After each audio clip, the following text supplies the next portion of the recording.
I Robot, now a major motion picture from 20th Century Fox, starring Will Smith. I Robot, Isaac Asimov. One man saw it coming.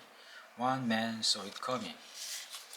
Robbie, 98, 99, 100. Gloria drew her cubby little forearm before her eyes and stood for a moment, wrinkling her nose and blinking in the sunlight.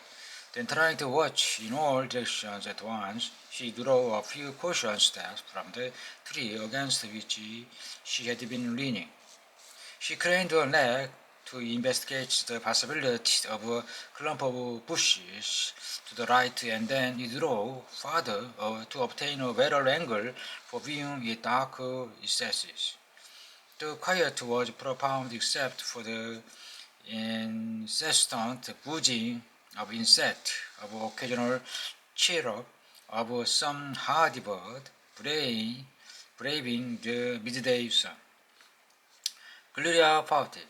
I bet he went inside the house, and I've told him a million times that that's not fair.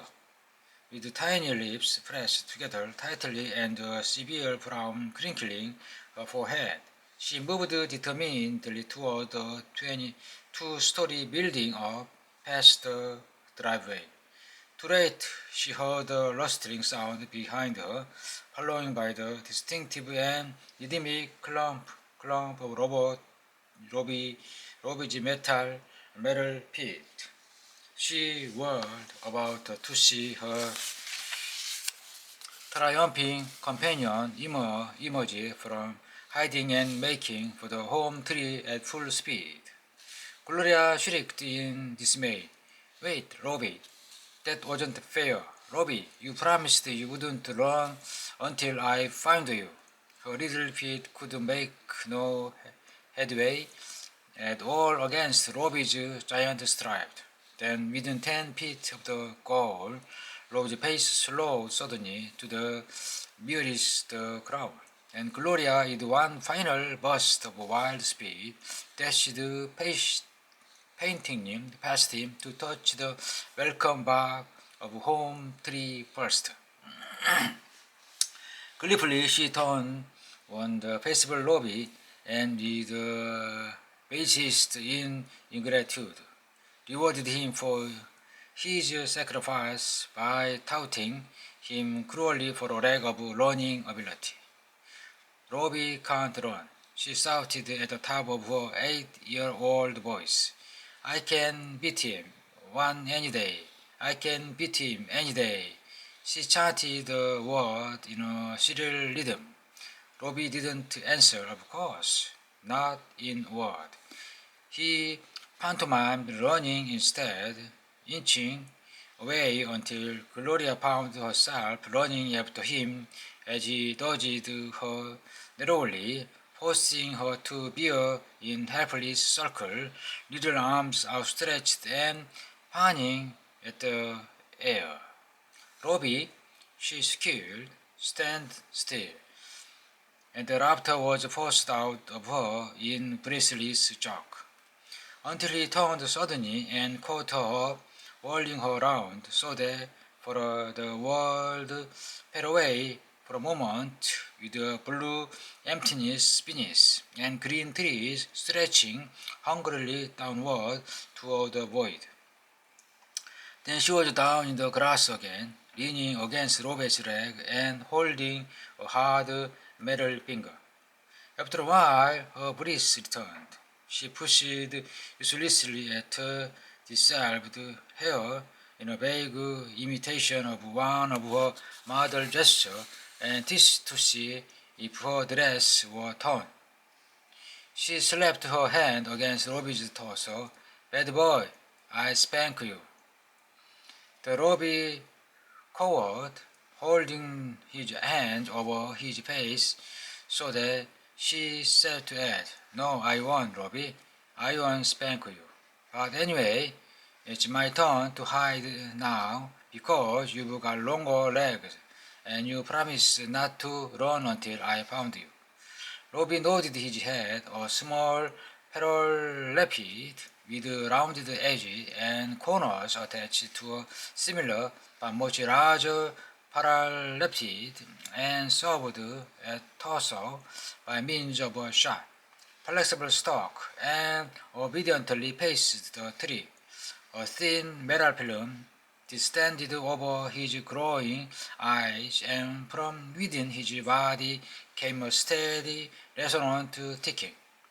Don't pick now, and don't skip any numbers, warned Gloria, and scurried for cover. With unvarying regularity, seconds were ticked off, and hundreds went the eyelid, and the glowing red to Robbie's eyes swept the prospect. They rested for a moment on a bit of colorful gingham that protruded from behind a boulder. He advanced a few steps and convinced himself that it was Gloria who spattered behind him. Slowly, remaining always behind Gloria and home tree, he advanced on the hiding place, and when Gloria was plainly in sight and could no longer even show eyes to herself that she was not thin, she extended one arm toward her, slapping her other against his leg so that it rang again. Gloria emerged sulkily. You picked, she claimed, with gross unfairness. Besides, I'm trying to play hide and seek. I want to ride. But Robbie was hurt at the unjust accusation, so he steadied himself carefully and shook his head ponderously from side to side. Gloria changed her tone to one of gentle coaxing immediately. Come on, Robbie. I didn't mean it about the picking. Give me a ride. Robbie was not to be won over so easily, though. He gazed stubbornly at the sky and shook his head even more emphatically. Please, Robbie, please give me a ride. She encircled his neck with rosy arms and hugged tightly. Then, changing mood in a moment, she moved away. If you don't, I'm going to cry. And her face twisted appallingly in preparation.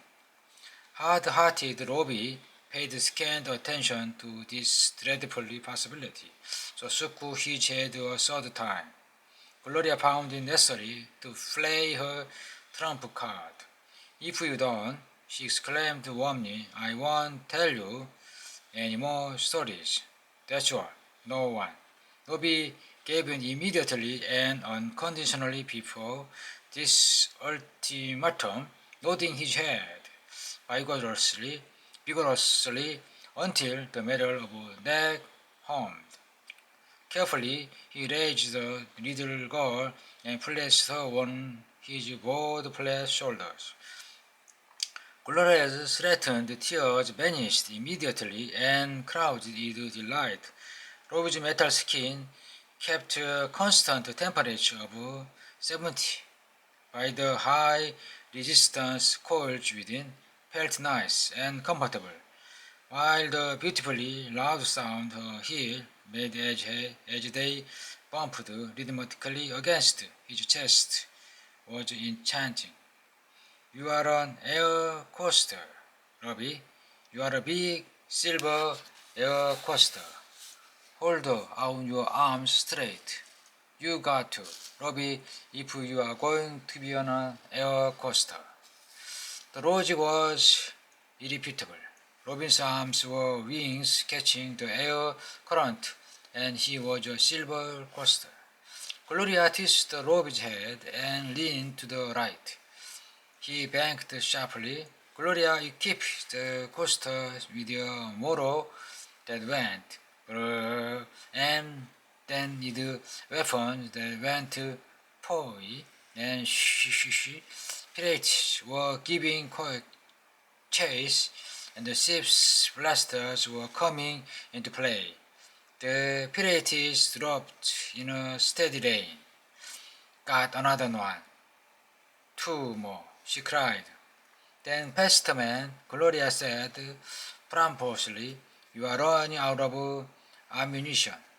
She aimed over her shoulder with undaunted courage, and Robbie was a blunt-nosed spaceship zooming through the void maximum acceleration. Clear across the field, he sped to the patch of tall grass on the other side. Here he stopped with a suddenness that evoked the shrink from his flushed rider, and then tumbled her onto the soft green carpet. Gloria gasped and panted and gave voice to intermittent whispered exclaimment of "That was nice." Robbie waited until she had caught her breath, and she pulled gently a lock of hair. "You want something?" said Carol, eyes wide in apparently artless complexity that pulled her huge nursemaid not at all.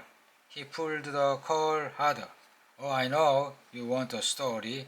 Robbie nodded rapidly. "Which one?" Robbie made a semicircle in the air with